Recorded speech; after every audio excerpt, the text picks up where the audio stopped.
Welcome back to North American LCS, everyone. At the end of the spring split, Cloud9 was riding a huge wave of success. They defended the North American title. They were on the verge of taking the world stage at All-Star Paris. They were looking good. But the team was pulled back down to earth when, out of the blue, one of their own faced a health crisis. I was making plans with my friends and some of the TSM people, and we were just eating Korean barbecue together. So it was more or less a normal day, and then it just kind of happened. I felt kind of something like bounce around in my chest or something. It was like something really weird. I'm like, huh, that didn't feel like it. I got home, and then I'm like just walking around, and it became really hard to breathe. At that point in time, I knew something was wrong, so I was like, hey, Lemon, let's go to the ER because I need to. He had been feeling it all of the day, but this is the first time he mentioned it to me or anything like that. And we left for the ER around 1, I believe. Once we got there, they actually took him to a room for x-ray, and he actually threw up. I think because they took his blood earlier and the pain together kind of made him throw up. He gave me his phone. I was just like talking to people, telling them like the situation, keeping them up to date. I actually had a message from someone at Riot, and I was like, wait, like, why am I getting a message after midnight from somebody at Riot? And it's like, High's in the hospital, he's got severe chest pains, we don't know what's going on.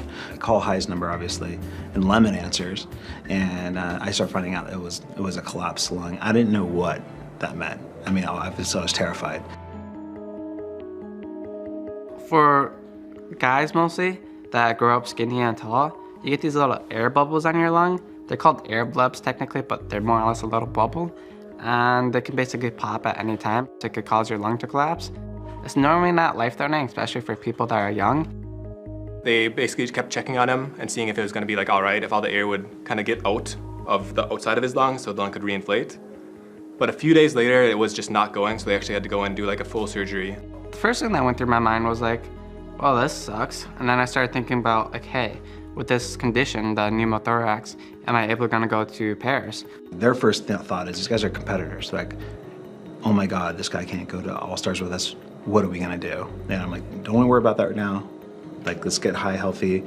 I'm gonna take the first flight out in the morning. Let's get High through this, and then we'll pick up the pieces after. The procedure that they did, they basically cut open a little hole in my side of my chest over here. It was like with some kind of like needle thing or something. And they like just pushed all the way through my ribs. They're doing the work over here. I was more or less looking away. If I try to look over, there's like some stuff covering anyway. So I couldn't really see, but I could like kind of feel it. They took out most of them on my left lung, I think. They cut out like this much of my lung, I don't really know. I was nervous for him. I kind of wish that I could have just like stayed with High rather than go to France, but I kind of had obligations to go. After looking up some of the effects and exactly how painful this is, I was like blown away that he's able to keep his calm. I mean, he's a true leader. He never showed to the guys that, oh my God, I'm scared. Oh my God, I don't know how to deal with this. I'm in a ton of pain. He basically never complained. I'm definitely super excited to play against every team. I just get more tired easily, so I can't play as long every day. I might not be as good as normal, but I'm not gonna use that as an excuse. From the moment he got injured, he gave me the list of mids that he wanted to represent him. Throughout every single game, he was sending me messages, tell the guys this, they need to hear this. Let this guy, remind this guy he needs to do this. Even though he's halfway across the world, he was taking care of his team. Man, I gotta say, High is pretty freaking awesome. Just goes to show how close you get when you play with a team for this long. They're more like a Cloud9 family than the Cloud9 team. Yeah, they're living together, man. You heard Lemon say, I didn't even want to go to All-Star. Like, I wanted to sit there and like sit by his bedside as he got better. But hey, I mean, C9 still did pretty well. Well, guys, great to see High back in action with the team, and he's just about to take to the Rift, so we're going to see him in a couple minutes. So we're going to throw it over to Riv and Jat to take us into the game. Thank you very much, Freak. We are kicking off a day with LMQ versus Cloud9. And for LMQ, they're coming into this game off their first loss in LCS yesterday. Yeah, LMQ was really put on their heels yesterday by Dignitas, who won that game in 27 minutes. And LMQ seemed a few seconds late whenever they were responding to Dignitas' moves. It really showed kind of the rest of the league that this new Chinese powerhouse is not invincible. Right? And today, it's right back on the Rift against the longtime North American favorites. So this will really become LMQ's first big test to see how they respond to a loss against a great team. And as we saw a little bit ago, Cloud9 have been dealing with setbacks of their own as they have struggled to reclaim their team synergy with High rejoining. Yeah, however, in their win against Curse yesterday, they looked to be well back on their way to form. The team was showing more decisive coordination as they methodically took objectives, and they even brought back some old picks. They did Kha'Zix in the mid lane and had positive results. So they may still have some work to do. They admit it themselves, but they do look to be fixing their early season problems. Well, let's see if these problems are all fixed up. Let's get right into the starting lineups. On the blue side, it's LMQ. Top lane is Ackerman, No Name in the jungle, Xiao in the mid lane, Vasily at AD carry, and more on support. And on the red side, of course, it is Cloud9. Balls in the top lane, Meteos in the jungle, High in mid, Sneaky on AD carry, and Lemon Nation on support. They're going to be locking down champion select, something that Cloud9 is very well known for pretty much owning, and really the reason they take the game in the first place. Yeah, the strangest thing yesterday, though, is they went back to doing the old school flex picks that they used to do with the Kha'Zix switching it up at the last minute, ending up going Lulu support instead of Lulu mid. They really threw a nice curveball at Curse. I wonder if they're going to do a similar thing against LMQ, knowing LMQ is kind of this new team that is relatively unscouted by the North American opposition. A lot has been seen with Ackerman in the top lane on the Shyvana over and over and over again. 5 times in a row. So something easy to focus out there. We all know that Balls loves to play Shyvana, so that would be easy for him, or just get it off the plate in the first place. Yeah, Ackerman really had his definitely worst game in the LCS yesterday. 0-5-0 on Shyvana early on in the game. Well, this would be the time. We know Balls to be one of the most solid and consistent players in aggression and defense. We'll see if he can, at this point, take Ackerman down while he's kind of bandaged up after that loss. It's actually kind of a tricky difference in play style where Cloud9 will repetitively gank Balls and help him out again and again, whereas the LMQ style is very much to keep the other 4 people on the team sound and ready to go and make Ackerman fend for himself. Most of the time he can do it, and they've been getting away with it against the other LCS teams. They just couldn't get away with it yesterday against Dignitas. Van's going through real fast. They do take the Shyvana. Lee Sin as well. And it looks like Ackerman does have his assassin, though, on the Blanc. He'll be able to make an impact this game from whatever he does, and possibly in the mid lane. Yeah. We both know High to be aggressive, and Xiao, no different. Well, with the Shyvana taken away, it means that Ackerman has to play a different champion. He had played Shyvana 5 games in a row. And the question will now become what he goes back to. Obviously, when Cloud9 locks in so quickly, they are allowing Lucian to go through to LMQ. But I imagine they're okay with that because Sneaky played a whole bunch of Twitch at All-Star. Yep. Also been playing a little bit of Corki, so definitely widening that champion pool for the LCS status and caliber of play. Lucian gets locked in. We're looking to see what Moore will have on support. He actually, I don't believe we've seen Moore's full pool. He definitely plays a set of things, different. Yeah, and I really like this Zyra pick for Moore as well. With the way that LMQ plays, which is so dive heavy, they just go in again and again. If they're not banning Zyra, they should pick her and keep her on their team because they struggled mightily against the Zyra yesterday in their game against Dignitas. Great job taking it away from Lemon Nation, who was quite the Zyra player himself. LMQ means they can dive a little bit more. They're happy about that. Always going forward is one of their goals. We'll see what Cloud9 answers with here. Already have a good team to fight with. That's where Cloud9, even if they lose the laning phase, can easily pull it back in a quick fight on an objective. Yeah. Or a 4-minute fight at Dragon. Or a 4-minute fight at Dragon. That was ridiculous. Taking their time with this one. I don't think they were expecting the Zyra pick right off the bat. It's a quick pivot to Nami. To me, that tells me they're going Twitch 100% as well. Nami is seeing a resurgence in competitive play. Got picked mightily in European LCS, has been picked in Korea for some time. Kind of like a more difficult Sona, but definitely good for the aggressive AD carries. I was going to say way back to their old ways of super dives, but it looks like they may just hover right now, seeing what they want. They may just take it. Nami, like you said, Kha'Zix picked up on the other side. High could and will be using that Kha'Zix in the mid lane as the AD carry to be picked up here. LMQ looking like a week 1 composition here if they bring in the Nunu.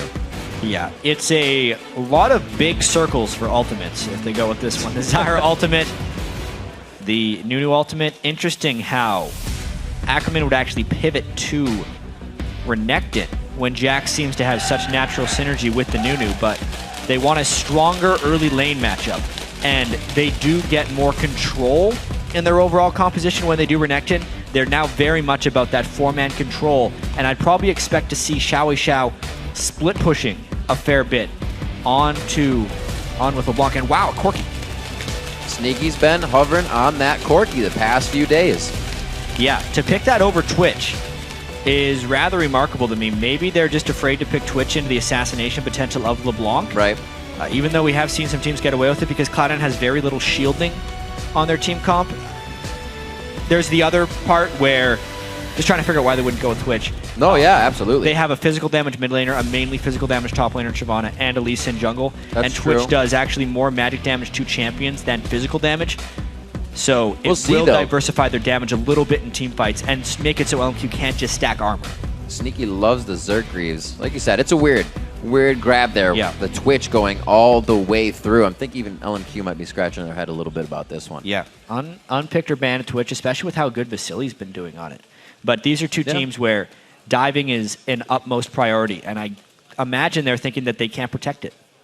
All right, the teams are moving from Champ Select to the Rift, so let's tabulate the votes over at LOL Esports to see who you think will win. This is 51%. I was going to say 7. 51% calling this one for Cloud9, but don't worry, that can change. An incredibly close vote here. You can keep voting on Twitter as well by sending either the hashtag LMQWin or C9Win to the @LOL Esports Twitter account. Make sure to include that, and we'll be checking back to see how those Twitter votes are calling the game as well, because, man, especially with how Cloud9 looked yesterday, looking kind of like they're back on form, and LMQ hitting their first step of adversity, that's a lot of story in this game coming in with the 50-50 happening right there. I would personally think that Cloud9 would have a bigger chance here, knowing that LMQ is so new, but they have a nice team comp.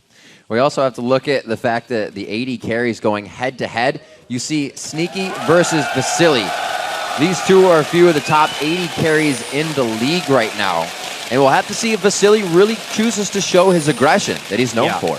Well, especially when Vasily came over to North America, in solo queue particularly, Vasily was just wrecking people by being 100% aggressive all the time. And then a lot of the LCS caliber mid lane or 80 carries and supports would learn how to counter his aggression fairly well.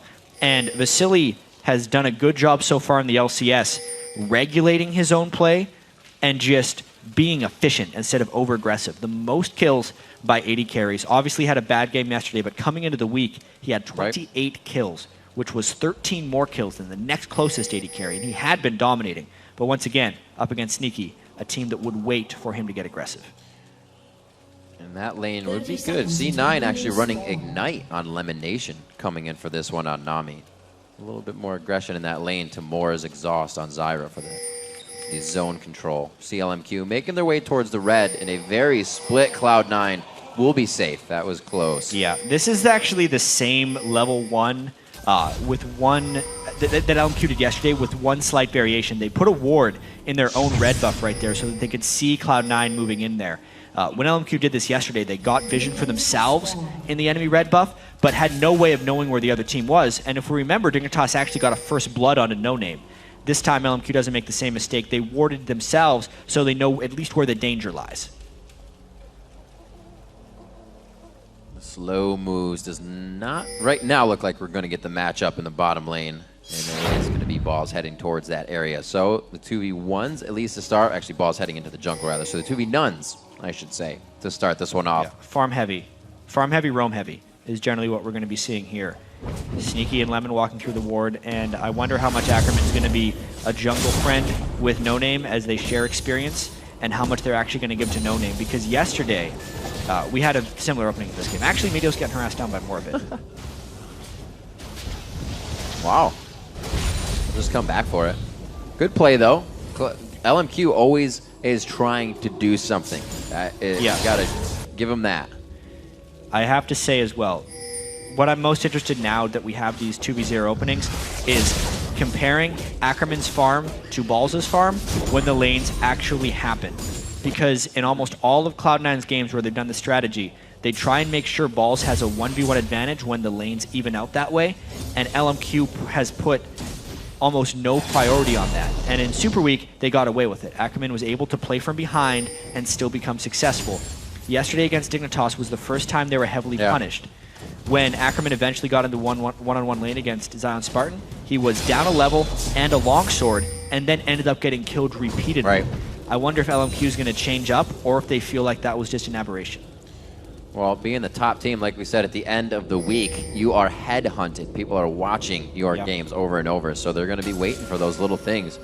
A little bit towards the dragon here. Plant LMQ. tank with the feast. It's very easy for LMQ to take this early dragon. They don't lose out on hardly anything, so instead of deciding to roam and counter jungle, they decide to take a dragon. And because they're the blue side with this 2v0, this is their objective to take. That's great for Ackerman as well. Usually he's not involved in this. He's just soaking up jungle camps.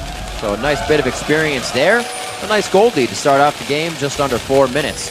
Vasily's going to get some help back in the bottom. We'll see how C9 moves off of this, though. Yeah, they look to just be sharing jungle continually. Cloud9 is very content, I suppose, with allowing LMQ to get that dragon. Yep. Surprised that when they went into LMQ's blue side of their jungle, they didn't leave any small minions up, so when LMQ rips back around to that side, there's going to be plenty left for them.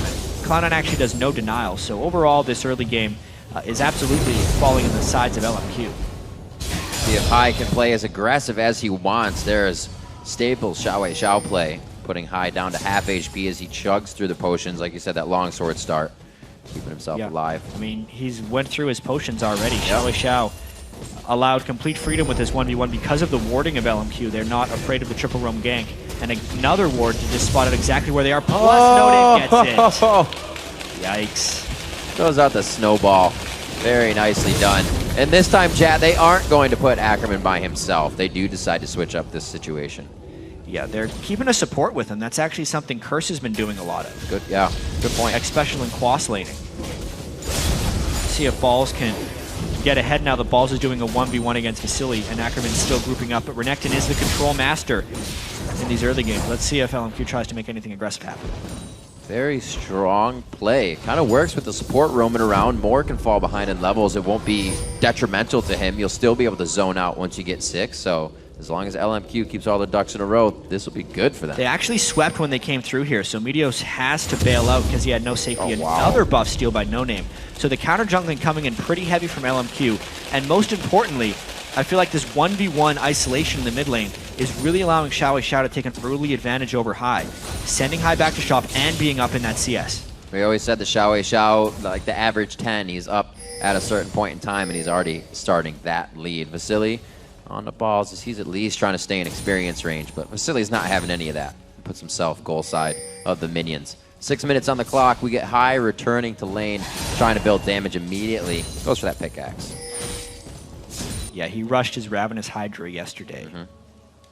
And he actually evolved his Q first as the mid lane assassin, trying to get the isolation instead of the skin or the ultimate like many jungle Kazakhs do. He's got the lane in a good place at least. That blue is still not respawning. Cloud9's little minion is still alive there. That could be different. Not that Hai is going to super duper need it, or Meteos, but still. Xiao and the team can definitely use that to their advantage with the wards going down on it. They have 2 deep wards in the bottom half of the jungle, so LMQ is already thinking ahead of the game. They got these lanes won in their mind. I find it really interesting as well that instead of equalizing the lanes, while Ackerman had a potential lead on Balls, they're both doing the 2v1s, and Ball's actually getting pushed completely off the turret this time in the bottom lane. Maybe even FB! First blood coming in from Ackerman as LMQ kind of just waltzes down the bottom lane. Ackerman teleported in for that one. So really putting a bit of a focus onto Balls, which is something very unlike the LMQ team. They do not generally help out Ackerman or try to stop the enemy top laner. They leave that to him. Bit of a change in strategy and a very substantial early game lead here on Cloud9. See what they can continue to do. No Name, making sure that he's staying in spots that really utilize helping each one of the lanes. Sneaky taking down the top turret. They'll get a little bit of gold back for that, but like you said, with LMQ's lead right now, the map pretty much theirs to control. Yeah. Blue buff going over here to Xiao. And with the Sightstone on Nunu, the vision control is going to be immense for LMQ. When you pick the Nunu jungle, especially if you're pairing it with a Renekton, your team composition is all about control. It's not so much that in a perfect world 5v5 team fight they would win, because they would probably lose if the teams just bash their heads into each other, but they should have so much vision control, overall map speed and map presence, that that fight never happens. Yep. And it's actually now a mini game of whether Cloud9 can find advantageous fights despite being outwarded and outpositioned on the map. Well, being outwarded on that blue buff, Meteos just cleared it 7 minutes on that, so we'll see it around 15. Gets a More. tri-brush ward. Yeah. Golf clap from the crowd. It's something that'll get you. Get you every time. Just a steady gold lead from LMQ. They're really not putting themselves into tight situations. Sneaky with some damage. And Xiao once again, the blue buff is there. This could be a kill, but he will not go in. Doesn't really know where Meteos is right now in the encounter. Still has his ignite as well, so Hai basically has to go immediately back. It's more about Xiao showing his power CS-wise than necessarily killing him, and he's doing exactly that. It's what he was able to do during LMQ's undefeated Super Week every game. Great poke coming in from Sneaky. Making sure to get an upper hand in the lane whenever he can. And it looks like they are going to get pushed back off of this one. Coming on the left side, if No Name can get a Blood Boil in, he may be there in time, but it is not enough. LMQ just getting pressure on the lane. No Name going to clear out some wards. Yeah, tons of pinks. Very early sweepers. As LMQ continues to try and press in on this, you can really see how 1v1 LeBlanc is destroying Hai's Kha'Zix. And the speed of games always increases when you see the wards coming out. We've seen it with Dignitas recent games. LMQ back to 2 Sightstones very early. Going in, Xiao toying with Hai right now, but not really afraid of anything on the outside. They have the map controlled. It's generally a matchup that LeBlanc has a pretty big edge in, so it's a great job by Xiao. Looks like he's going to be around 90 CS at 10 versus 60 on Hai, which is actually 10 higher than his average was. Hai jumps in, but that's the bait. Super good play coming in from LMQ. They feed him right into that one. Xiao picking up a nice kill, the level for himself as well. And Dragon coming up. That was really just a frustration jump by Hai. He was trying to slingshot his way back in the lane, knowing he had already lost early. Thought he could burst with the Tiamat. Was not to be. And this is complete control by LMQ. This is the polar opposite of what happened against Dignitas yesterday.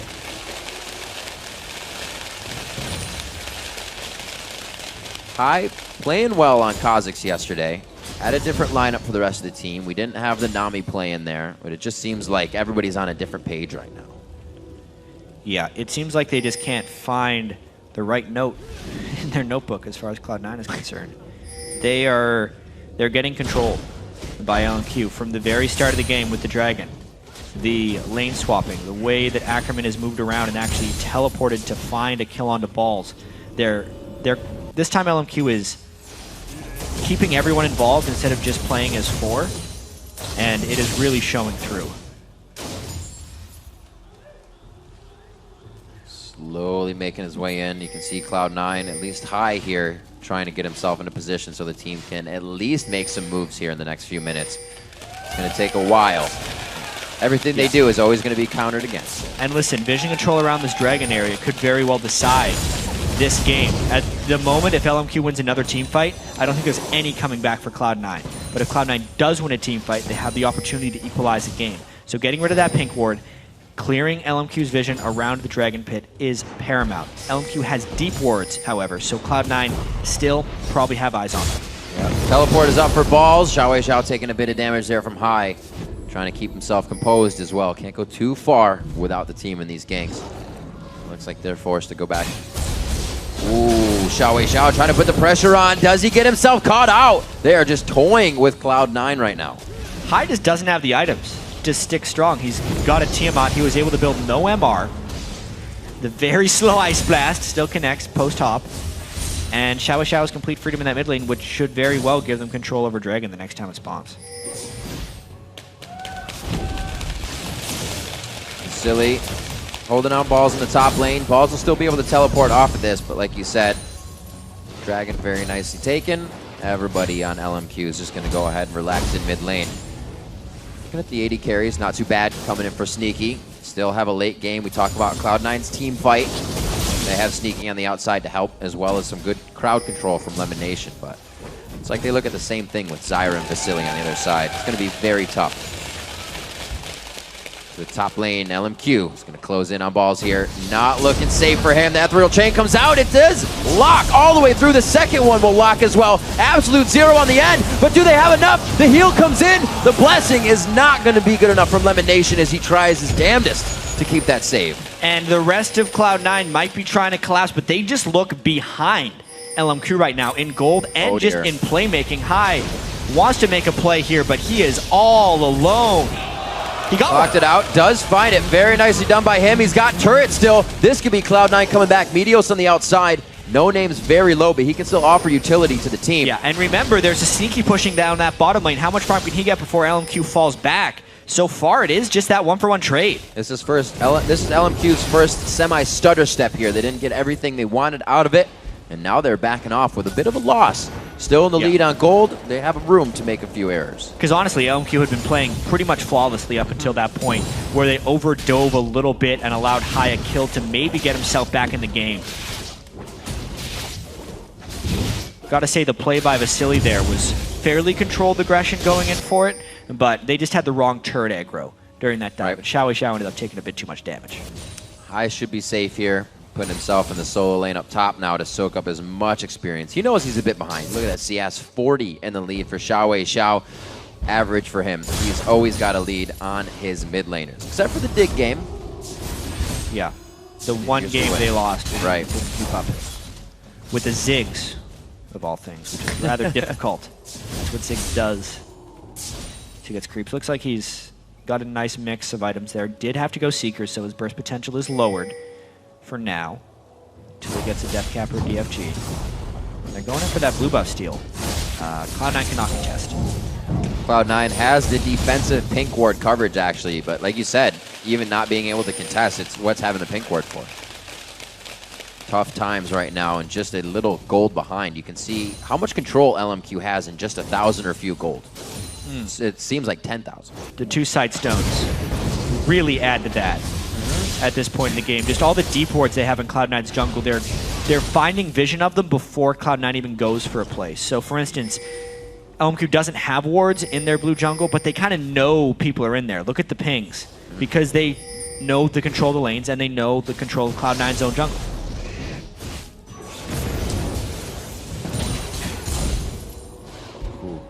Cloud9 definitely respecting the play right now of LMQ, and I guess they have to, if you think about it. Both of these teams are kind of born from the challenger scene, coming in to really highlight their caliber of play in the LCS. Yeah, this is a huge measuring stick game for LMQ, because Cloud9 is a team that followed a very similar path, as you said, dominating the challenger scene, starting their LCS careers with an undefeated Super Week, and then where do you go from there? LMQ had a slight misstep, and they look to be recovering fantastically. Cloud9 wants to remain the only sheriff in town. LMQ wants to be a new one.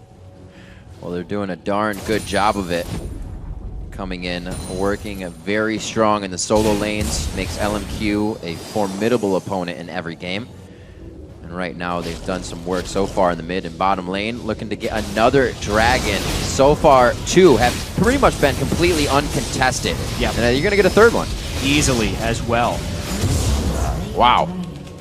Such control.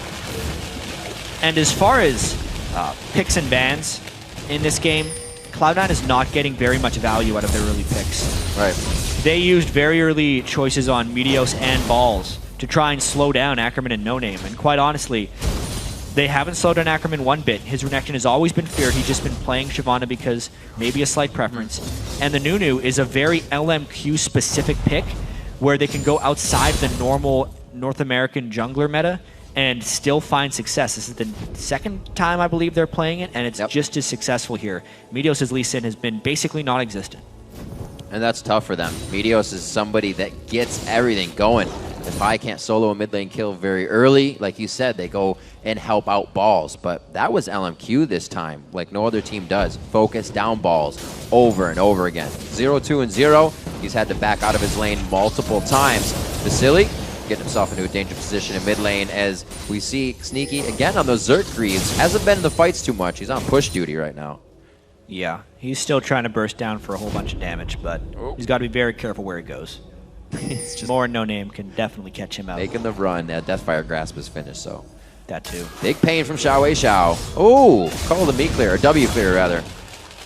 Balls is going to get himself back and forth, and a little bit of damage trade. More forward wards as well. Baron could easily be something within the next 3 or 4 minutes. The LMQ feels safe enough pressuring for a fight that they know they can win.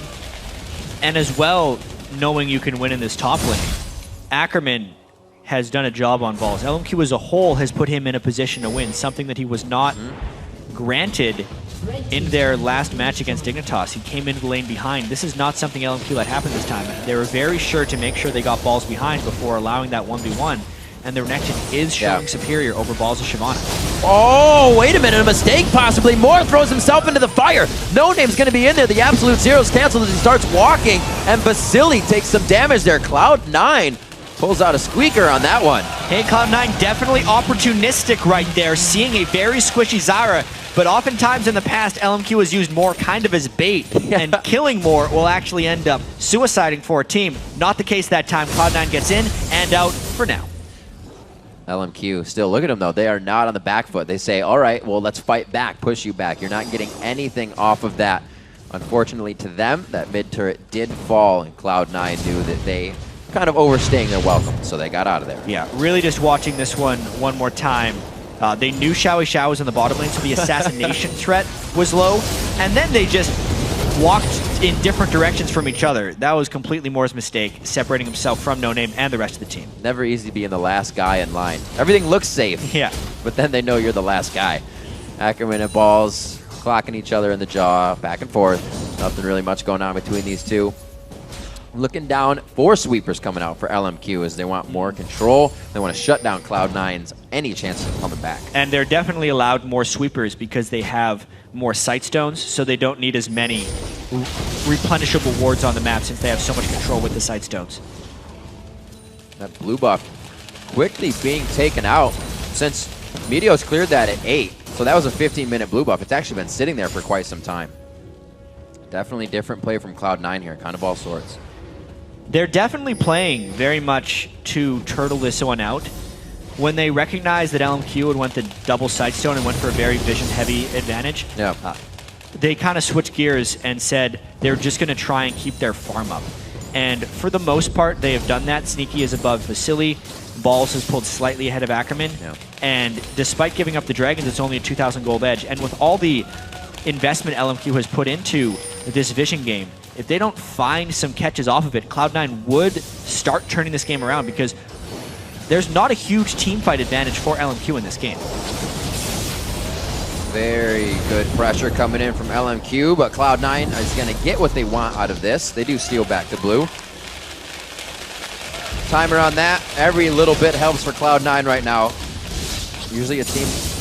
Yeah, but Cloud9, Cloud9 can't do this for long because of this guy. Xiao is the solo laner, and Cloud9 doesn't really have someone who can adequately deal with him. So Cloud9 can make a few nice moves for now while they're ignoring him because they have a 5v4, but they can't ignore him forever. They're going to have to send 2 people for him, and he just backs away. This is what we thought LMQ was going to be doing with their team comp. Right, reminiscent of the first few games when Xiao would just sit on the side and punish that top laner every time he went to farm. I think it was Quas, might have been Quas, I don't know. A lot of players, a lot of names, a lot of games. 33,000 to 30,000 right now. They have evened up the turret, so Cloud9 gets a little bit more map pressure back, and they shut down that turret vision for LMQ. 40 seconds on Dragon, you can see where everybody's mind is. And this, if there was a time, would be the Dragon that Cloud9 can contest. High has the resets in his jump. He actually ranked his E second instead of his W, so he wants to do damage with that jump. In the upcoming team fights, really hoping to get some resets. They're looking to snowball a fight here, and they actually have some vision control. If they can catch LMQ coming in, it would be the turning point in the game. But like I said, if they lose a team fight, that could be it. Here it comes. Ackerman taking a few shots. No Name's ability to just get himself in there. He is fearless. But it's also just kind of a tell if a Nunu's walking at you that the ult's going to be there. So Cloud9 plays it safe. Hard hats are on as we are about to do a Baron dance, or a Dragon dance. It is so interesting right here because diving on top of a Zyra Nunu is next to impossible. Cloud9 has to be able to go in and back out and not stay through, but the plants are down. So many Take wards. A lot of poke. Oh, clearing them out. Pink ward prevails. And LMQ gains mid brush. Who can poke each other more is a big question here. A lot of Corki missiles coming in, more already at half health, and High is hoping to flank around the back, which is making this push-pull effect for LMQ. If LMQ fully commits, they expose themselves for Kha'Zix. If they keep doing this dance, they might get out-poked by the Corki missiles, or they're waiting for a catch from Zyra. Moore is dead immediately if High can find him. Cloud9 getting choked into a spot. High is on the other side. This is going to be a Cloud9 win. The Summoner heal comes out from LMQ, but I don't think it's going to be enough.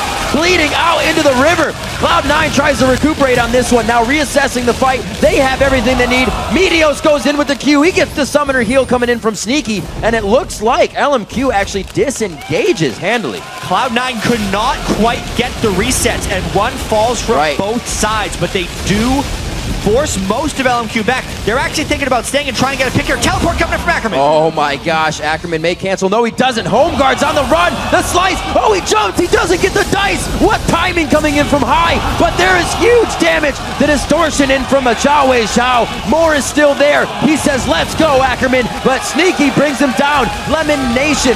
Oh my gosh. Very good play coming out of everybody. Lemon coming out of the base. That was somebody else. Yeah, lost. It was absolute chaos, Rib. In all of it, the support of LMQ, Moore picked up a double kill and Sneaky picks up a double of his own. Let's go back to the very start of this fight, and it was a great turn, Shyvana plus the tidal wave, but the zone control of LMQ was actually lost because the diving of High and Meteos got in behind the Venn diagram of Nunu and Zyra ultimates, which meant the chase could be on. But LMQ, with the gold lead, was able to survive just long enough. That could have easily been a disaster and a 4-for-1 for Cloud9, but it was not. Then, the fight continues. Teleport comes in from Ackerman, and it looked like it could be worse. Luckily for Cloud9, Xiao was low on mana, so all he could do was that W. Oh my god. Then he was clean out of mana. They didn't finish him off. Moore lands a great plant kill there. But once that happened, since they had stuck around and chased and Ackerman was the only one at full health, the after effects of the first fight still held true, and they could get a double kill back on a Sneaky. So all things considered, Rib, craziest fight. I'd say Cloud9's back in the game. Very much so. Everything's been done. 2,000 gold down, but Cloud9 is finding the ins and outs necessary to keep themselves alive and really are going to put themselves on the doorstep of LMQ. They have to reconsider these fights a little bit. I figured Xiao coming in with these Zanyas would able to be kind of a playmaker and really set Cloud9 off in the fight, but well executed. Yes, they do. A lot of damage to Meteos. There comes the hit coming in. The tidal wave goes through the team. That's going to be Moore going down. The crowd control is now out. Can they keep going? And they managed to pull that off without Balls having to burn his teleport. A very bold move by Meteos. He's going heavily into tank on Lee Sin because he knows he needs to fly into some very dangerous territory to pull off plays. But that's the second time Moore has actually been caught out and cost his team a kill. All right, Cloud9 cleaning up at the turrets. Looks like High is going to do what he can. This is a scary situation. You can see Xiao already on blue elixir, and the game's kind of at mid-game, so he's throwing as much money as he can into the fights. I mean, what team have we ever seen kind of lose dragon positioning and a fight and then teleport back in? LMQ just keep going into the fire. They definitely pile on to objectives when they feel like they're in danger. Yeah. And even in their game against Dignitas, once they fell behind, they just kept trying to come back at them.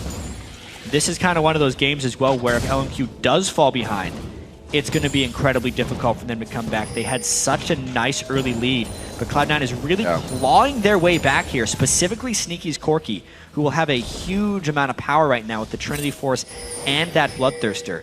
If Xiao can't get onto Sneaky, I feel like Cloud9 actually wins a lot of these fights. Yep.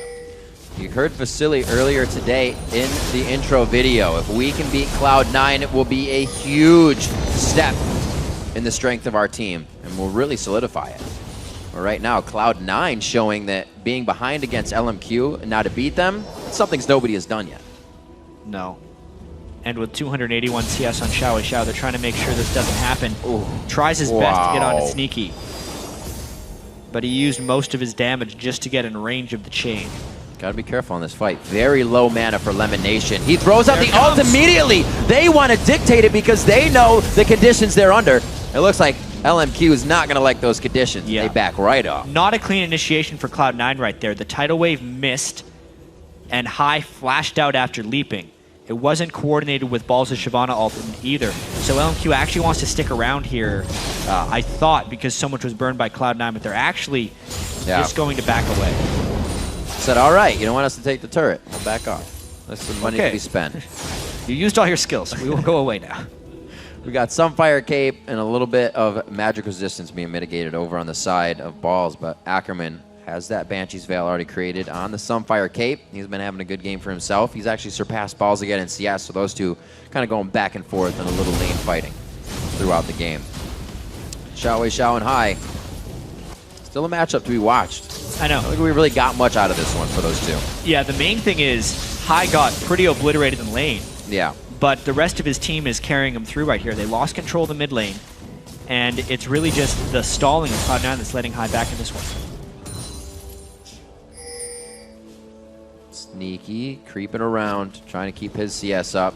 He's actually passed out by Facili on that as well. He's actually getting out itemed right now, but he's sitting on 1,600 gold.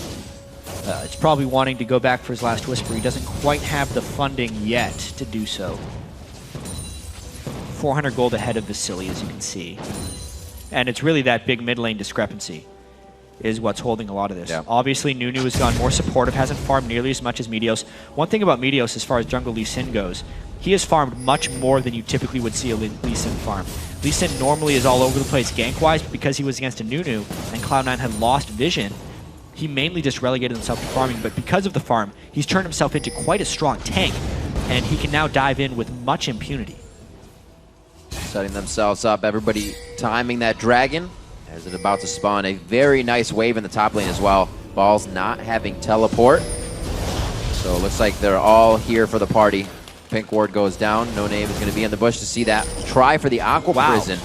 Really awkward timing by LMQ. They back Xiao, but it wasn't in vision control, so Cloud9 should actually think he's waiting. But they start the dragon regardless, and Xiao is not in range. How is LMQ going to posture and fake like they have someone there? Here comes the flank! Balls are on the outside! Oh my god, Moore goes down instantly! Balls can take great amount of damage. Vasily and Xiao giving him what for, and he's still alive. Good hits coming in. Meteos gets himself in with the Lee Syndrome on the Q. That's a nice absolute zero positioning, but nobody was able to walk into it on the side of Cloud9. Vasily goes down.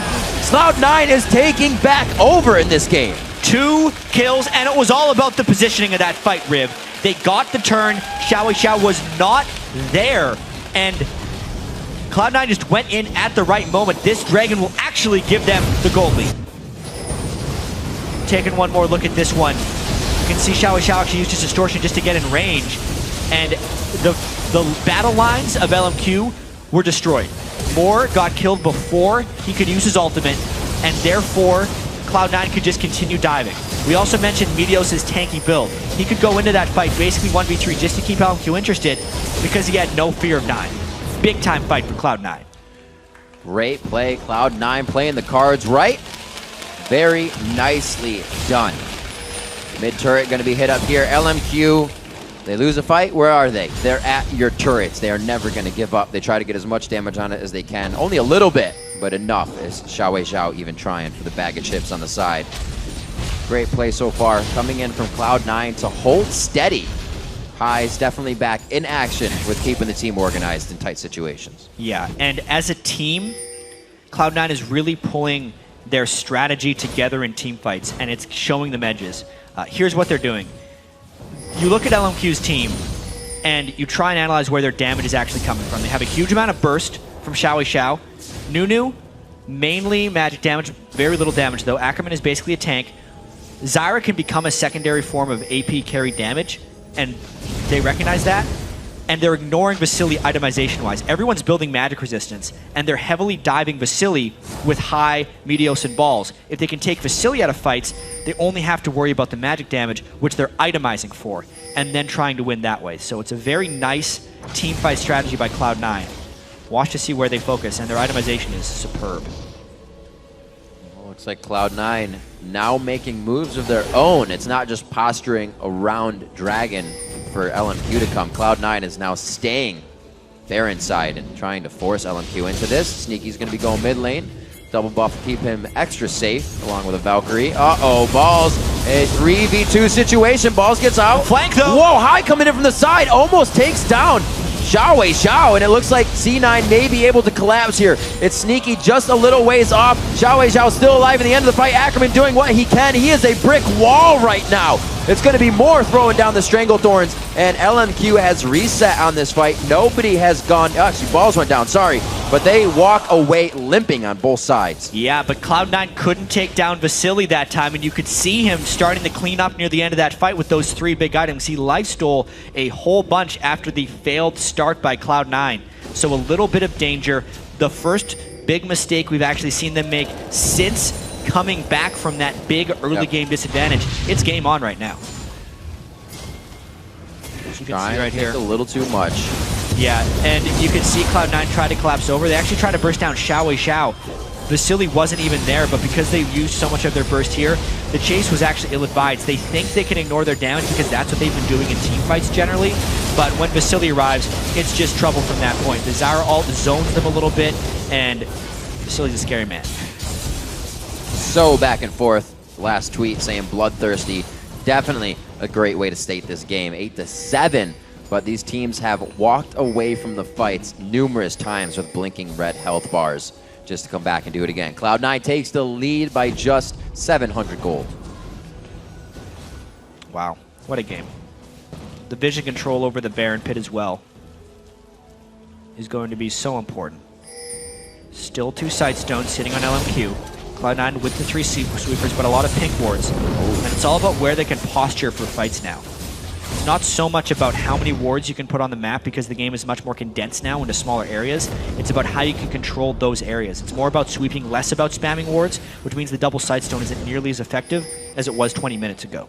LMQ may see this as a chance once they get eyes on Balls in the bottom lane. He does have teleport, but LMQ is fast and steady when they initiate a fight. He's going to get this turret, so wow, Cloud9 pick up a bit of map pressure onto this with Baron being up. This is an awesome grab. Yeah, and this is about that control of the spot. Cloud9 able to clear pink wards in the Baron area without risking getting initiated upon. Look at what LMQ sees right now. It's very sparse vision.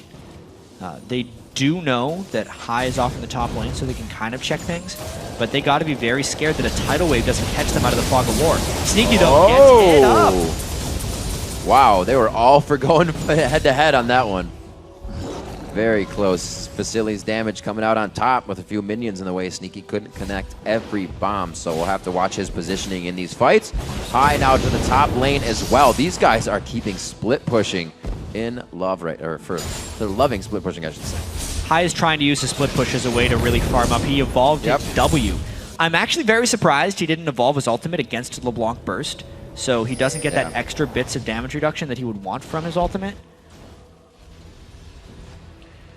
Meteos, quick clear on Baron wards. They need to keep this very, very controlled. We've seen what Xiao can do at a Baron attempt, coming up with triple kills. Yasuo or LeBlanc could get those same results. Yeah, this game got a whole bunch more tense as soon as Cloud9 had that one misstep. They should still hold an edge in a 5v5 team fight, but they're doing a lot of split pushing now. Mainly to, I believe, just get control of the Baron area and continue to deny LMQ vision. They're trying to keep them running between spots. Looks like this Dragon may be at the point of being worth the most. Big pickup here for Cloud9 still. Everybody's still quite early. We don't see 6 items in the game yet, or even a lot of 3 or 4 items. 36 minutes in. Not a very bloody game considering the amount of movement. It's because Cloud9 did a very good job stalling. And then LMQ actually did a good job abandoning fights when they started losing them, and they've never actually let Kha'Zix get those resets.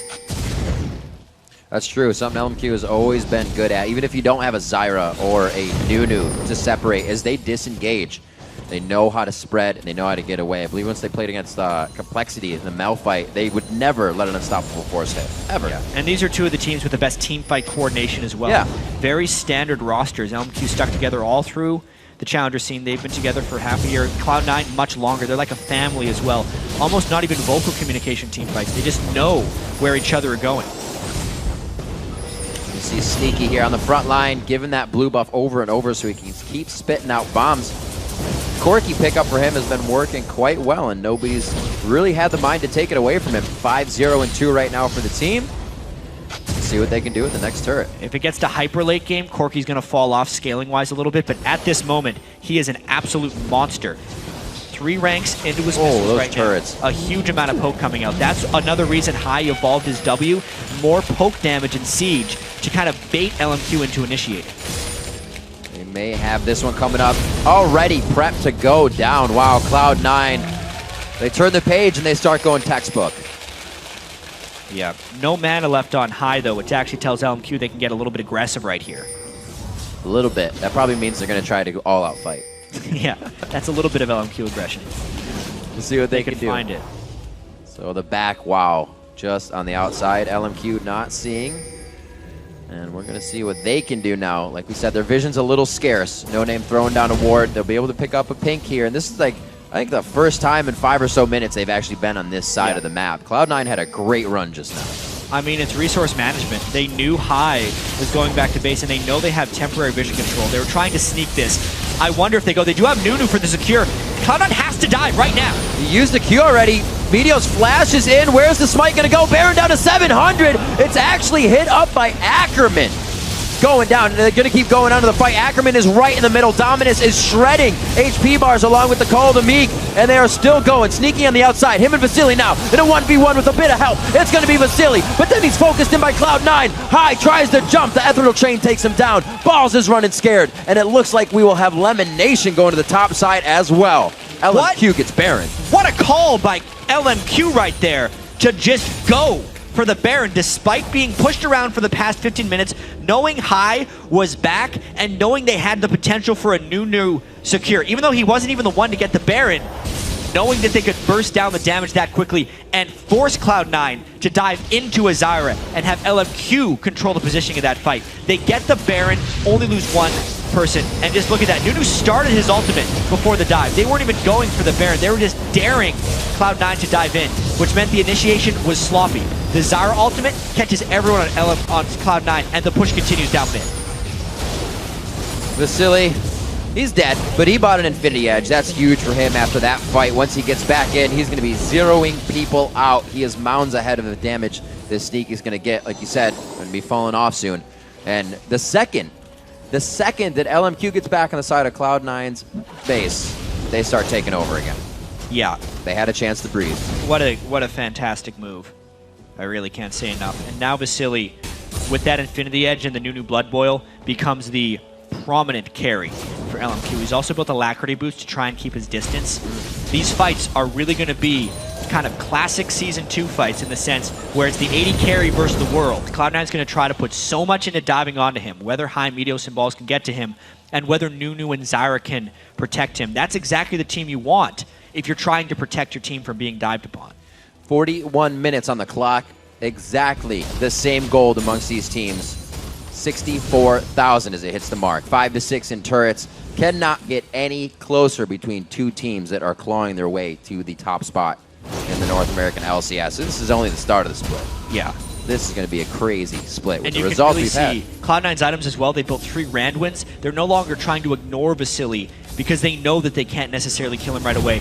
Open inhibitor, still people with Baron on LMQ. They're going for this one. Let's see if Cloud9 tries to flank from behind because Lee Sin is right there. Balls isn't there for the fight, so this is Cloud9 accepting that that inhibitor has to go down. Can they keep LMQ from backing in this situation? Do they have enough power? Balls trying to trade inhibitors right now. He never teleported back up. It's a very dangerous game for Cloud9 to play, though, trying to interrupt recalls.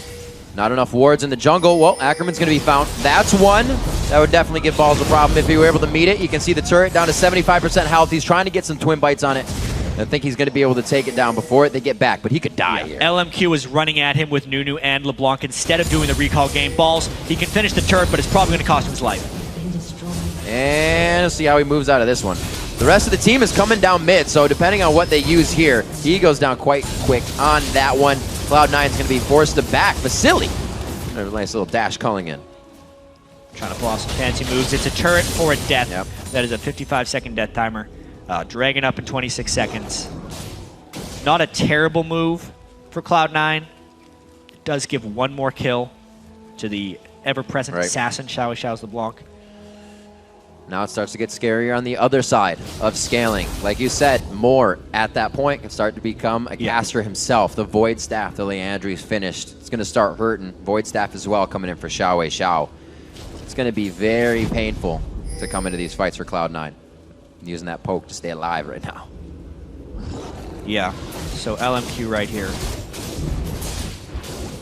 Knowing that Balls is dead, going for it. Amazing that Cloud9's actually going for the Dragon here when their base is in danger. They got to get back, otherwise they're going to give up inhibitor number 2 and maybe cost themselves the game. Could have been a bit of a relaxed call on this one. Cloud9 seems to Balls is still down. They shouldn't not have be went home that. for company here. And they're going to be losing an inhibitor. Good Aqua Prison. But that's a lot for a very little. Yeah, I mean, now they're trying to teleport in with Shyvana, with Banshees. They're trying to get this fight because they know they may lose the game. Going on Ackerman immediately. That's going to be the Stranglethorn going down. Meteos is trying to come in from the backside, but he hits No Name. Not a lot of damage to be provided there. Tries to get a good cripple, and Tempest in. Don't now back off. Meteos cannot do much. LMQ doing a very good job at microing themselves in and out when the higher health bar needs to be taking damage. They get one. Very nice job. That's going to be big. Moore tries to offer up the true damage from his passive. High goes in. He is full HP. Xiao for the backside. Gets out Balls, and he could be taking him down. There's the 1-2 from him and No Name. They are now following C9 from the backside. They were just on the front side. What is happening in this fight? High turns it around. He's going to go for the triple. Whoa! Triple kill for High. 13-14, 44 minutes in, and Meteos is saving the base. A last-ditch fight for Cloud9, but honestly, Rib, they're not out of the woods yet. They're still down 2 inhibitors, and that was a last-ditch effort to prevent losing themselves the game. They ended up losing an inhibitor, and Meteos had to leave the fight to go defend that because the super minions pushed up the mid lane. Still, a whole bunch of money just went into High's hands. Oh my gosh, what a game. Let's take a look at it again. Yeah, this one, see, they have the ultimates up, but they're gone, and that means the control of the fight is lost, and Cloud9 can continue to chase. It was still a whole bunch of chaos. We mentioned these guys are the best teams in team fights. Watch the way Xiao actually sneaks in behind them, I believe, and manages to burst down Sneaky. Zhonyazing while he's chaining Sneaky right there, and it allows Vasily to come in and finish him. And then he's still in the back of the fight. He was a pain this entire time. All that farm on LeBlanc, picking up one fight after another, as High is desperately trying to finish them off. And then, because he can get resets, he does the mini leap because he has so much damage in there. And because of the AoE damage from his Hydra, is able to clean up. Unbelievable fight. We got to remember, before all this happened, they lost 2 inhibitors. So as great as that looks, they are still up against the ropes. Yeah, and a Nexus turret. Right, but yeah, that too. They get 1 inhibitor Meteos back was right struggling there. They have a timeline until the next inhibitor can come back. And the Baron does not cooperate with that time. No, this it is going to be does real not. tough. Sweet. Probably didn't mean to Randall's right Yeah, there. maybe not. Rare mistake for LMQ as they've been playing immaculately since Cloud9 was able to pick up that lead. This has been such a great game. 46 minutes in, trying to get vision control. The big thing about this is Cloud9 has to keep that top lane pushed, otherwise their Nexus would die. This is a nearly incontestable Baron. Dash away. And LMQ knows it. They know they can't even contest the outright fight. That's a very nice Nami ultimate, but is it followed up? Because there is the disengage from the Stranglethorn. Meteos getting hit up. Good HP bars on both sides. Still looks like a strong fight. Ackerman, he is going for broke on this one. Ball's getting very hurt. Vasily's low. Wait a minute. It's going to be High coming in. He's going to get the rock down to the Guardian Angel of Vasily. Meteos on the back line. A few more shots for him can solidify a kill, and kill secured. Double kill for High. He's going big again. Shots coming in from Sneaky onto No Name, and Cloud9 may have just turned this one around. It's just Xiao open, but there are super minions coming on Cloud9, and they're not sending someone back. Those super minions might end the game unless the inhibitor respawn in the time frame. They're going for the open inhibitor. Meteos goes back. What a fight from Cloud9. They got that fresh spawn of minions. Like you said, Meteos back. It will be safe. Minions coming out every 30 seconds, so he's good to go. But They're these minions behind right Cloud9 right now, only Xiao. No casualties in that fight. They're trying to push this one down. High just zoning him out with a ton of damage. 47 minutes in, Cloud9 breathing safe while still losing 2 inhibitors to come back and take down LMQ in the game. Summer Split, Week 2. What a game, Riv. 18 kills to 13. Cloud9 came back from being 2 inhibitors and a Nexus turret down. Some incredibly chaotic fights down the stretch where they broke through the backline of LMQ. And that is a tough loss for LMQ to take. What an amazing game to get this day started. Huge play shown by LMQ. Cloud9 showing they are very much back to form when it comes to situational control. Yeah, this was such a high-level game in so many ways. Pretty much close gold throughout. Cloud9 fell behind early and then was able to recognize where their mid-game team fighting was going to take them through. They executed a lot of those mid-game team fights just right, juking and dodging and diving around the control of Nunu and Azira. Eventually, Hai was able to pick up enough kills to just take off as that late-game Kha'Zix. Xiao was a wizard the whole time on the block, just being untouchable, but not quite enough in the end. Cloud9 is victorious, moves themselves to 4-2, which is coincidentally tied with LMQ. A game that literally came down to the last call. Sometimes it's just a team fight, but the right plays at the right time. Like I said, to breathe easy while losing 2 inhibitors, I'm sure there was a little bit of stress there, but it looked like they were in control the whole time because they were. Yeah, that was honestly kind of both teams knowing what they wanted to do. At the end there, at least. At most of the time. Yeah. The only misstep by Cloud9 is kind of what started the chain that ended up winning them the game. When they went to get that dragon and they were slow teleporting back, made LMQ push into their base.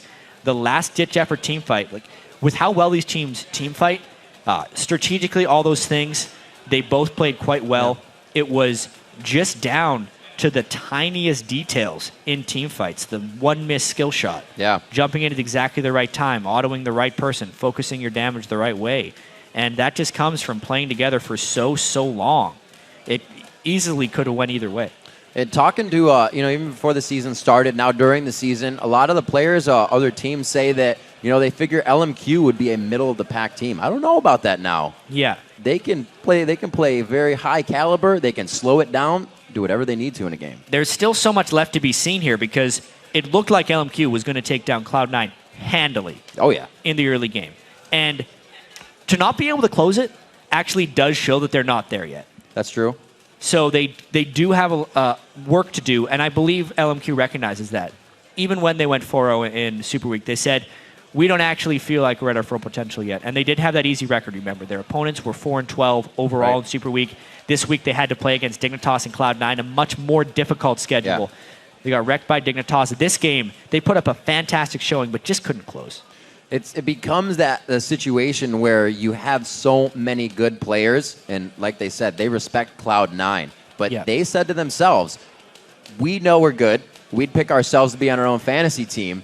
But if we can't beat Cloud9, then that kind of doesn't validate our power in the league. Yeah, well, the nice thing here about the LCS, they're going to play Cloud9 3 more times. Yeah, this is just week 2. Absolutely, and we already have amazing action coming. While we catch our breath after that exciting match, let's hand it over to Freak and Kobe for more on Cloud9's win.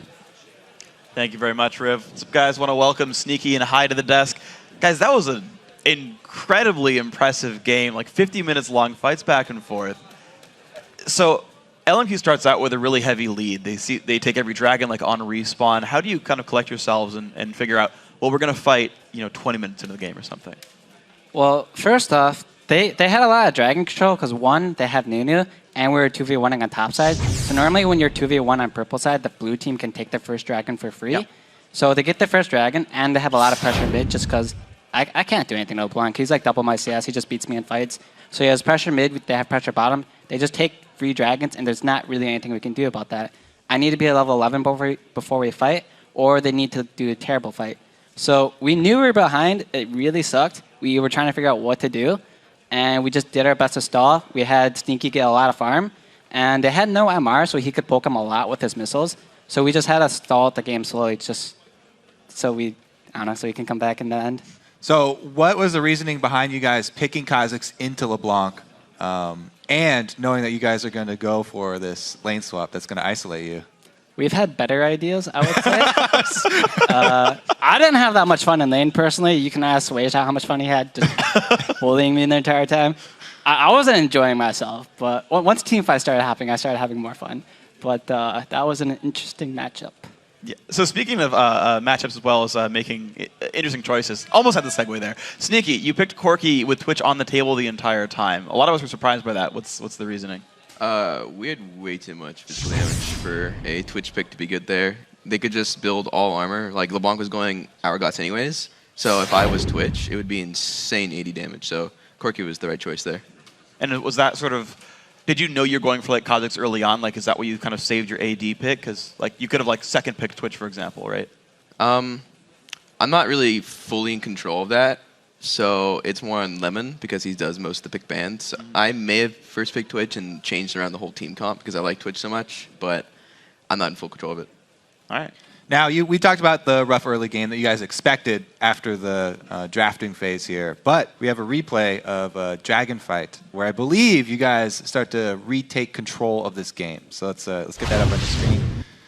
All right, so this is a Dragon fight where you guys are actually starting it out this time. Right. I think Balls said he wanted to go flank around, so I think right now he's in their jungle, I believe. Yeah, right. So he's like flanking their backline, and at the same time that's happening, their front line dives in. We basically kill Zyra every fight at the beginning just because she's so squishy. I'm telling Balls not to dive, to not kill himself right now because we can't get there to back him up. So we're just focusing the front line, and when we can start backing up, then we go in. And I don't remember who we all kill here, if anyone. We killed Vasily. Oh yeah. Vasily tried to kill me, I think, and then died for it. And we got the other kills for that. So we got free Dragon and like 3 kills, and that's when our momentum in the game started coming back. Now, prepping that Dragon fight, did you know that Xiao Xiao was going to return to base and you were going for that window, or is that just fortunate? You guys didn't see him for a while. We kind of knew he was going to base because I had poked him to Half-Life from Rockets, so we kind of just assumed, and we went for the Dragon just because of that. So speaking of your play as well, like I think more this game than any other one, I saw you diving in, like in the middle of fights, like past Renekton to chase kills down. What makes you think, like, I'm going to dive past the front line and get this kill and get away with it? It's mainly because they're super low, and I can actually finish them off, and Renekton's so tanky that it's not really worth my time to just try and knock him down rather than finishing up a kill in the back lane. Yeah. You just decide, yeah, I can deal with it. It's very important to get me the reset in the fight. And if Sneaky dies for it, but he gives me a reset so I can kill everyone else, like at that top fight, then that's worth it. So if I can get that reset and jump onto other people, then likely the team fight will go well for us. Yeah, a lot of the times, Sneaky would be looking to go aggressive versus Vasily and use everything. How do you guys actually keep your composure and actually calculate those trades? Because some of the times, trade was not going to go in your favor. Most of the times, I think in Corki versus Lucian, I think Corki comes out on top, just throwing all your abilities at each other, just because he has to get like a max range ulti to be able to actually beat you. So almost every time I went in, I knew I would come out on top. There's actually so we have another replay actually. Talking about fights a whole lot. It's the Baron fight. It's the one actually Baron regens over it's medium a spike Baron middle here. fight. It's one of them. I think it's the LMQ one. Yeah. If you guys want to walk me through this one. I believe Medius goes for a steal here. I don't honestly know what he was doing because I'm focusing on what I'm doing right now. So Balls uses ulti, but he doesn't really get in the backline with the ulti. So I'm trying to jump in with him at this time, but we can't get to the backline right now. I think Corki gets CC'd and Renekton's on top of him. So the fact that Corki can't hit their backline and Balls has no way of getting there anymore, I can't really jump in, or I would just die as well. We just lose this team fight just because we can't get to the backline. They got to Baron, they kited backwards, and because of that we lost the fight pretty handedly. It wasn't that So fun. leading up to this Baron by LMQ, you guys took that last turret and you were like out of mana as Kha'Zix. What is the communication with the team at that point? Are you trying to get them to stall for you to get back to Fountain and get your mana to rejoin the Baron area? A big reason why we lost that fight as well, I think we were too greedy. So we got the mid inner turret, right? Yeah. We went to take the top inner turret too, but that took too much of our time and we lost Baron control with that. I think 3 of us had 2,000, 3,000 gold in our pockets. So not only did we not use our money that we had, that they punished us for that. We stood around too long, took the turret, and they knew we had a heal, so they're like, hey, let's just do Baron. They can't all be here. And then they forced a good fight off of our greed, so... Yeah, I had an insane amount of gold at that fight. I had like 3,000, enough for Blade the Rune King when I backed before the fight even started. So I kind of wanted to back, but I knew they were going to do some pressurizing, so I had to stay. I actually have a question for you on the Rune King build because I've seen a lot of AD carries recently go like Bloodthirster, Triforce, Last Whisper, and then add a Rune King on top instead of Infinity Edge. Like, what's up with that build? It's weird to me. I think Infinity Edge after Trinity Force is really bad just because you have no crit on Trinity Force. It's the same as its Zeal. So going Blade the Rune King increases your DPS and your survivability like 2 times more than Infinity Edge. Okay. Did it have anything to do with double tanks, or would you just usually get Blade of the Ruined King regardless? I would get Blade of the Ruined King regardless. You can dual 80s easier, you can run away, you can catch up. It's so much more versatile than Infinity Edge. Okay. Interesting to talk about that one. Yeah. We have one more replay, I believe. Yeah, sorry, I didn't even hear that. Yeah, we have one more replay. I was like, hopefully Kobe heard what that was. So we have one more replay. So the Miraculous comeback in the top lane after they've taken like 2 inhibs down. We want to pull that replay up as well. So this is basically like the fight that gets you guys back in the game. Okay, so we traded a dragon for an inhibitor, which I wouldn't really recommend. But at this point in time, we really want to fight. So Balls just basically goes in. We're focusing the front right now, and this fight is extremely chaotic. We can't run it through because of Nunu at the moment, and we're basically just hitting the front line. And Renekton is extremely tanky. He's not dying. So we're slowly going in. I'm trying to flank around on the side, and I think Sneaky is just like fighting them all. And maybe they kill themselves to kill Sneaky pretty soon. But we want to go in, like really badly. And at the same time, our base is dying, so we have to send one person back. I think Nido's back maybe, I don't really know. But just a team fight in general, they just keep running backwards and it's hard for us to catch up. And High's call here was, I need a kill or we lose this fight. Yeah, so Lemon thankfully kills Vasily, and that lets me kill everyone else. If Vasily didn't die there, we probably would have lost that fight. So thank God for Lemon. Now, did Meteos make the call to go back and defend base by himself, or did someone? That was him. He was paying attention to the base the entire game. He's like, all right, I'm coming back, saving the base, and I'm like, all right, we're going fighting then. So it's pretty handy to have someone like him help out shotgun because I wasn't paying attention to this right there. I was trying to win the fight. That's a good way to save the game. So speaking of Meteos, actually, one thing I was tracking throughout the game was how the junglers were progressing. So a couple of random facts. Around mid-game, after their 3rd dragon, Meteos and No Name had the same amount of gold, because even though he took in 3 dragons, Meteos was farming. And then at a later point in the game, Meteos had 574 gold from Lizard Elder from conservation, and Nunu had 40. He had killed 1 camp since getting his Ancient Golem, and so that gold lead was actually pretty massive between those 2 roles. Watching that Nunu kind of control the jungle against you guys, set up all these fights, like, do you like that style of champion and that style of play? Is there something that you would change if you brought that into Cloud9? Well, personally, I think Nunu is one of the most annoying champions to deal with because his sole goal is to be annoying. He doesn't kill you. He doesn't do anything but annoy you. He throws snowballs, and that's all he does. So I personally don't like the champion. It's really annoying to play versus, but it's like a support jungler, and it's all right. But as you saw there, it got super weak. It had no money, and Lee Sin was just infinitely stronger than Nunu, even though he had early game pressure, and that's what Nunu does. It's just, what does he do after that, other than throw snowballs, I guess? Well, congratulations on your win. For our last question, you guys have talked a lot about how you are coming back as a team. Do you still feel like, even after this win as well, there's still a lot of room to gain to get back to where you were? Or are you pretty much back to old Cloud9? Sneaky, you first. I think we're doing a lot better now. Last week we were playing pretty terribly, and we've improved a lot over the week. I think our scrims went really well, and we showed it here today. What do you think about next week, Hi? I don't know who we play next week, but I want to keep getting better. We have a long way to go to be where we want to be.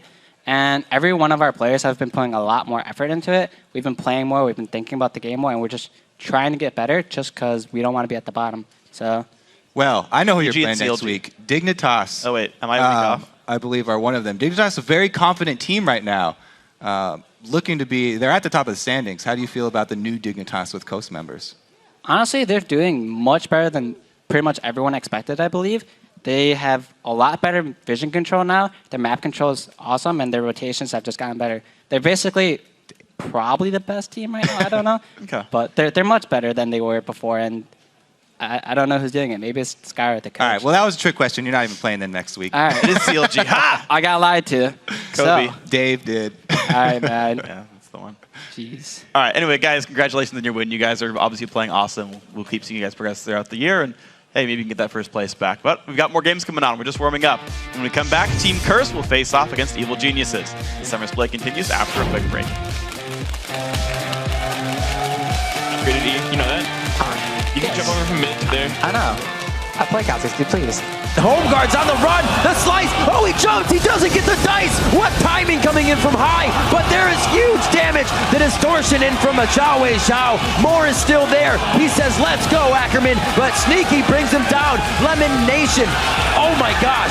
Ackerman is right in the middle. Dominus is shredding HP bars along with the Call of the Meek. And they are still going. Sneaky on the outside. Him and Vasily now in a 1v1 with a bit of help. It's going to be Vasily. But then he's focused in by Cloud9. There's the 1-2 from him and No Name. They are are now following C9 from the backside. They were just on the front side. What is happening in this fight? High turns it around. He's going to go for the triple. Woo! Triple kill for High.